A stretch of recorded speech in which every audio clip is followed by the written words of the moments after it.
Daniel Mantecadier, bonjour. Bonjour Christophe Prémat. Bienvenue à l'Université de Stockholm. Merci de ta visite. Est-ce que tu pourrais te présenter en quelques mots? Déjà, je te remercie de me donner l'opportunité d'être ici à l'Université de Stockholm. Je m'appelle Daniel Mendekadji. J'ai un PhD en sciences politiques obtenu au CAN, Centre d'études l'ancien d'Afrique centre noire. d'études d'Afrique noire, devenu le LAM, les Afriques dans le monde. C'était une thèse qui portait sur l'action publique internationale. Et en ce moment, je suis enseignante associée dans les universités au Cameroun. Et depuis quelques mois, je suis en séjour de recherche à l'université de Bayreuth en Allemagne. Et j'ai donc profité de cette opportunité que tu me donnes de me retrouver ici à l'université de Stockholm dans le cadre de cet enseignement sur la francophonie. Très bien. En tout cas, Merci. merci. Donc, tu as fait ta thèse à l'Institut d'études politiques de Bordeaux. Oui, Tu es en Afrique. Tu es chercheur en sciences politiques. oui, Alors, on a une habitude ici qui est de poser en fait deux questions de présentation plus originales. Est-ce oui. que la première, c'est celle d'un lieu qui te tient à cœur? Est-ce que tu as un lieu qui te tient à cœur? Et quel serait ce lieu?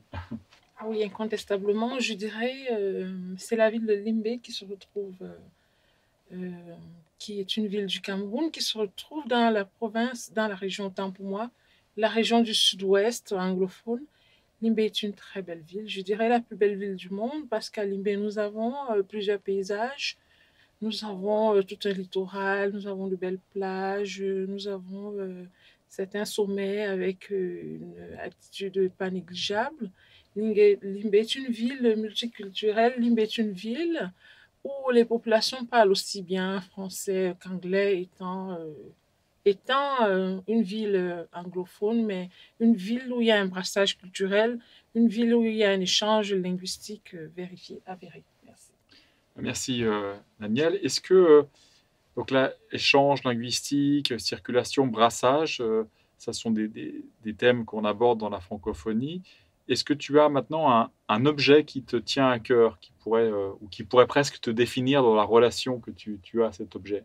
Ah oui, cet objet, c'est un ouvrage de l'un des pères fondateurs de la francophonie, à savoir Cahiers d'un retour au pays natal d'Aimé Césaire, que j'aime, que je lis, je me régale. Lorsque je lis certains vers, certains mots m'interpellent. Dans Cahiers d'un retour au pays natal, il y a le terme partir, partir qui m'interpelle parce que partir, ça traduit cette réalité relative à la migration, à l'exil, que vivent beaucoup de populations qui se retrouvent par la force des choses hors de leur pays. Donc, je dirais incontestablement que c'est Cahiers d'un retour au pays natal d'Aimé Césaire. Oui, ça c'est un très beau livre hein, Oui, tout à fait. qui parle sur l'exil, sur la nostalgie, mais c'est-à-dire qui a été assez critique d'ailleurs du projet francophone, Oui, mais qui a récupéré effectivement dans le mouvement de la négritude une force hein, de dignité et de courage. oui, tout à Euh, fait. Si on revient maintenant à la place du Cameroun dans la francophonie, en quelques mots, comment est-ce que tu pourrais la situer? Est-ce que tu pourrais rappeler rapidement peut-être les dates hein, du Cameroun depuis l'indépendance, enfin, grosso modo, sur, euh, sur ce qui... Oui, en ce qui concerne les dates, déjà, il faudrait savoir que le Cameroun, comment dirais-je, qualifié d'Afrique en miniature, l'est en effet à cause de son passé historique assez spécifique, de sa diversité culturelle et linguistique et j'en passe. Sur le plan politique, bien avant les colonisations françaises et anglaises, on avait déjà pardon, la colonisation allemande à travers le traité Germano-Douala de juillet 1884.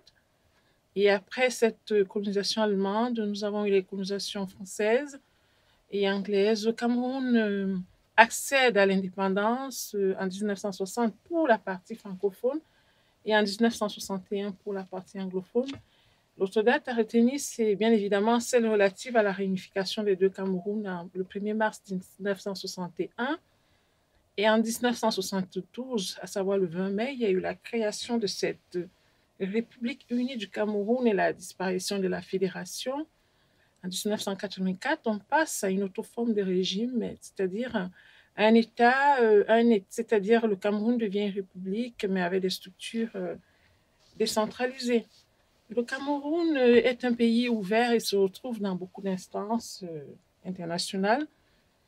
Pour ne pas la citer, la francophonie, le Commonwealth aussi, hein, dans une moindre mesure, le Commonwealth aussi, mais la francophonie qui se retrouve véritablement et qui apparaît véritablement comme un acteur sur le plan politique, le plan linguistique, le plan culturel.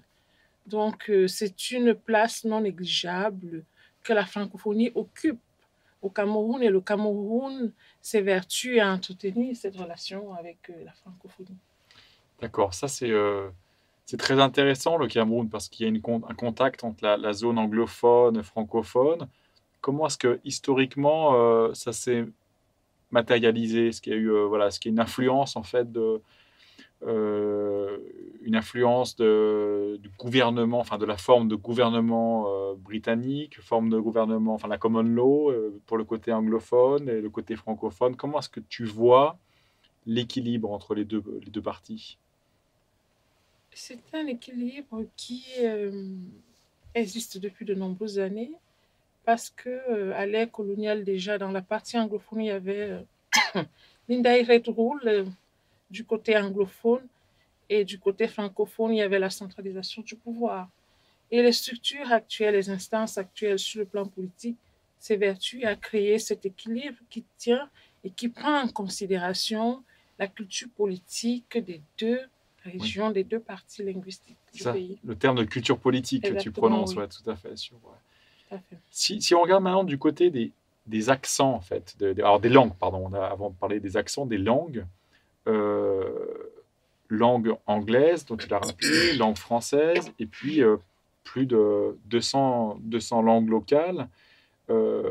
Comment ça se manifeste au quotidien au Cameroun? Enfin, la visibilité de ces langues. Est-ce qu'on parle davantage sa propre langue vernaculaire ou est-ce qu'on utilise des langues comme le français et l'anglais aussi au quotidien?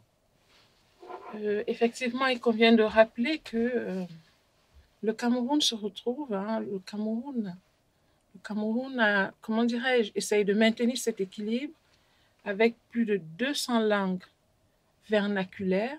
Et ces deux langues véhiculaires qui sont le Cameroun et le français et l'anglais, autant pour moi. Au quotidien, donc, il y a un échange. Il y a un échange en ce qui concerne les langues véhiculaires. Il y a un bilinguisme qui est avéré parce qu'il y a des efforts de part et d'autre, aussi bien des populations anglophones que des populations francophones, sans tout autant méconnaître la part et la préexistence de ces langues vernaculaires qui existent toujours. Donc, c'est une alchimie équilibrée entre les langues vernaculaires et les langues véhiculaires. Est-ce que toi, au quotidien, donc, quelle langue tu parles au Cameroun la plupart du temps? Quand tu vas, quand tu sors, quand tu rencontres des voisins, ou des gens, quelles sont les langues que tu utilises? Les langues sont, comment dirais-je, elles varient en fonction de l'interlocuteur. Oui, Donc, pour le cas de ceux qui se retrouvent dans la région francophone, oui, pour la majorité des personnes, l'échange se fait en français. Pour ceux qui se retrouvent dans la région anglophone, l'échange se fait en anglais. Maintenant, il arrive que on peut appartenir à une région ou alors à des régions du Cameroun d'une expression différente et avoir un interlocuteur d'une autre expression. Et là, il y a un échange bilingue. Sinon, il y a aussi ces langues vernaculaires qui permettent aux gens d'échanger constamment. donc maintenant, si on regarde, parce que tu as parlé de la région anglophone, donc l'ouest hein, essentiellement, enfin le sud-ouest du Cameroun, euh, les régions francophones qui sont à peu près, on va dire, plus à l'est, au centre, est, et au sud, euh, tu as les ethnies dont tu parlais précédemment, les Fang, les Bétis, etc. Ce sont des gens qui parlent en français ou qui vont avoir tendance plutôt à parler, à utiliser les langues vernaculaires?